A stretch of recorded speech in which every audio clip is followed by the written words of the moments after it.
My name is Patrick Murphy-Racy. I'm a Sony Artisan Associate. I'm here today to talk to you about all the possibilities of how you can use an Actioncam Sony camera at a wedding.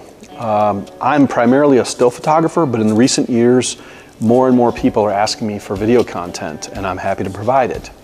Sony is the reason why I got into video in the first place, because I found it cumbersome and difficult to deal with DSLRs, especially when trying to capture audio. You lose your autofocus functions and all this kind of stuff, and it just made sense for me.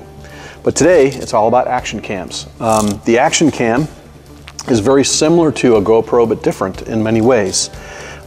First of all, they're splash proof like the GoPro. They are very small, have a very small form factor, and they're great for what's called POV photography, or point of view video. So basically these lenses on here are Zeiss Tessars, so they're extremely sharp.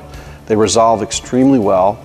They have a very fast 2.8 aperture, which makes a lot of sense when you're going into oftentimes very dark churches, even for candlelight services. The GoPros will not always do very well in low light. The Actioncams do great in low light. There's a very, very sophisticated Steadicam function with these. You have a choice of super wide field of view, or when you go into steady, it limits the field of view slightly, so you don't have as wide a picture, which is often very nice, because sometimes they're just too wide for things. And this enables you to have a little bit of jiggle and to be able to fix, the camera's actually going to fix it as you're shooting it. So it's very, very steady. They do a really, really remarkable job. One of the things I really love about the Actioncams is they come with a lot of the accessories you have to pay for on the GoPro side. So for instance, this little guy comes with every camera, and this simply just screws on the bottom. But what it does, it gives you a 1/4-20 socket, a female 1/4-20 to get into, so everything you own will fit this thing no matter what. You don't have to go buy proprietary goods that will allow you to use the thing in different ways. So I really love that part. The other thing I love is that it's elongated. Actioncam people like it because it fits better on the side of a helmet and all that kind of stuff. But today, we're just talking about how to use GoPros for both still photography and video in a wedding. And so we've got lots of different options, and we've come into this church here and we've found many, many different places to stash these and hide them. We even put them in the flowers, as you'll see.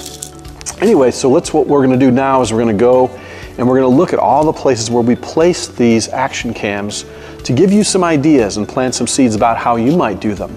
Now, every single place you go to do wedding photography or video is gonna be different. And the more ornate a church is, the more places there are to hide things. The more modern they are, the more you have to be a little more creative. Today, this is kind of a middle between, you know, a modern church and a traditional. So it has a lot of different things in it that we'll go and look at right now. This piece here that comes on, this part that gives you the 1/4-20, also has a very flat bottom on it, which is very, very handy for setting down, because this thing is all curved and it's kind of got a shape to it. And so this was another shot, which is very, very simple, but I just basically put the camera here. Because I have to walk around the baptismal font here, I just twisted the camera slightly, but just setting it like that and walking away was great. So I just hit the button, and then they entered and came and went as they wanted to. So this is a really simple one. You just set it down and let it rip.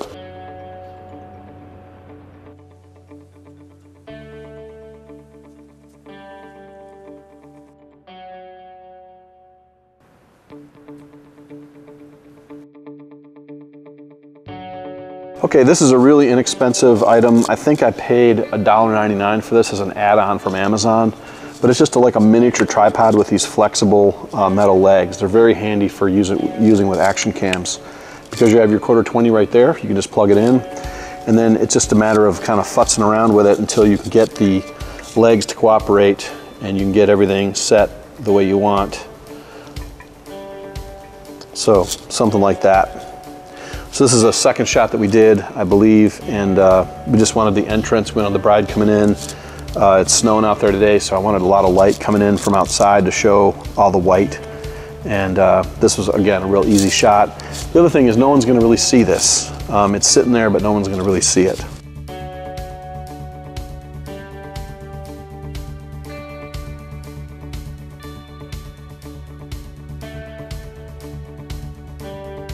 Okay, on this shot I had a little problem because the tile here is very uneven, and the camera wouldn't really, well, of course it works now, but it was hard to find a good place for it to sit right. So I just found a little thing in the back of the church and just set that down, and it kind of gave it a little platform, and then it was very easy to get an easy shot.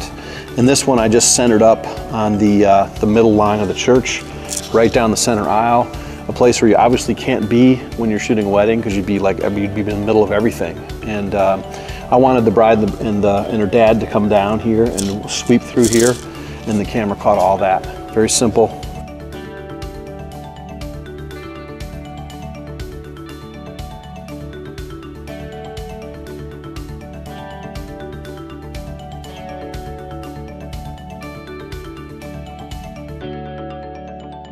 Okay, so this location was good because this church doesn't have a balcony, and the easiest place to stick a remote camera is in a balcony, and when you don't have one, what do? Well, I wanted a camera kind of out in this position, and so you can see what I did with the super clamp and the magic arm. It's actually technically called a variable friction arm. And so I just clamped on here, and I was able to get my camera in about this position. And it's really nice for your not just going in picture where you see the back of the dress. The brides love it because they see themselves coming out with all the people as well. So this is a great position to shoot that overall picture of the entire ceremony, and especially if you got a packed church, it's really wonderful because you get everybody in the pews, you get everybody, you just see the whole thing. It's a very festive. So this is a nice shot, easy to do. It does help to have a 12-foot stepladder handy if there's no balcony, but if there's a balcony, you just stick this up in a balcony rail and off you go.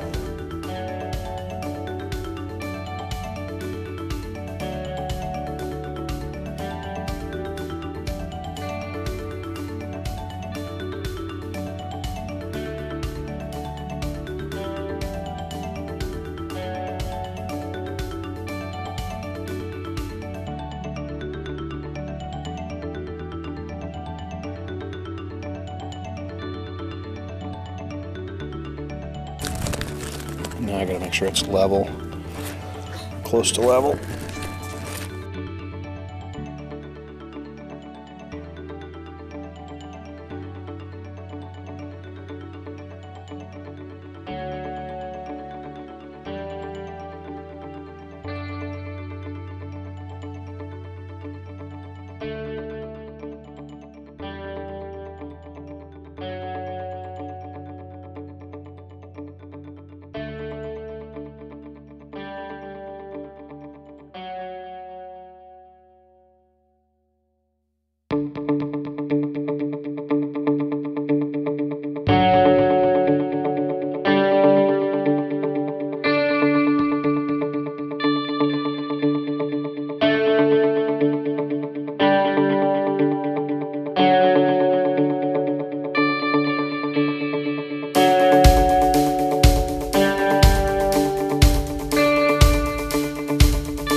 GoPro's had a remote wristband kind of thing like that for a long time, but what it's lacking is an actual TV screen. So this is actually syncing up to my Actioncam, and of course I can just start and stop recording anytime I want to, and of course you get the lights on it.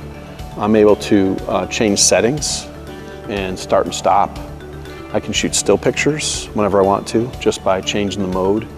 And it's just a cool system to be able to do that. And so what you can do is, I don't know about most of you, but I'm kind of a one-man band. I sometimes work with a second shooter, sometimes not.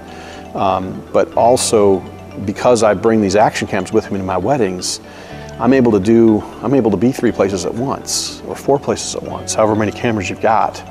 And if you're smart about where you place them, sometimes you can recycle them, move them into new positions for the end of the ceremony or whatever. So just all this capability to be able to walk into a church and have your normal stuff you're shooting video with or stills, and then be able to add to this, it just adds all this value. It adds huge production value when you give a bride and a groom different perspectives, and people love it. I mean, when people see even if you're just a still photographer and then you have video clips interspersed throughout your slideshow that you make, people love that. And by and large, you know, the days where we called ourselves wedding photographers or wedding videographers, it's over. We're living right now in this period of time where people expect visual professionals to do whatever it takes to make them happy. And that means shooting both stills and videos. And so the action cams are great because they give you great still photography, very high resolution images, higher resolution than the best GoPro out right now. And the video stuff is just awesome, especially in low light. And again, if you're a wedding photographer, you've been there, you know what I'm talking about. You know, people say, oh, we're gonna have a candlelight service. And you go, oh crap. Well, the action cams make your job a lot easier. Here's the thing, you may already have a bunch of GoPros that you're using already. These might be a good way to augment those GoPros. You may be only a still photography shooter, but these are great for stills as well. So we're not suggesting that you should just buy only these and use only these. What I'm saying is that there's great technology in this little tiny package, and the ability to do extreme slow motion, the ability to do full 60 frames a second, full HD. In March, we're going to have a 4K version of this out, which I'm very excited about. I can't wait to get my hands on that. So for me, to where I'm standing as a photographer, I've been doing this a long time, 25 years. I want to run with the winner. And I think Sony right now is just way out ahead. They're pushing real hard. And they've come out of nowhere with these action cams. This is only their second version of these, and they're just awesome. They even record in stereo, which the GoPro still doesn't have. So all in all, I'm not really sure if this is something you'd add to a kit you already are running. If you're a videographer, certainly these are awesome ways to be in 3 places or 4 places at once. But even if you're just a still shooter, realize that you can use this technology to shoot stills. If you stash the cameras around, you can take still pictures remotely from your wrist. So you can be shooting and then literally boom, and then take a picture or a series of pictures. These are also great for doing the intervalometer function, where you can do a time lapse of the entire ceremony from start to finish. Just stick one up someplace on a high light stand or in a balcony and just let the thing rip. It's a very, very nice way to end a wedding video or begin one. So anyway, whatever you choose to do, I hope this has been helpful. I hope it sort of fires up your own creativity, and hope you'll take it from there. So I'm Patrick Murphy-Racy for Sony.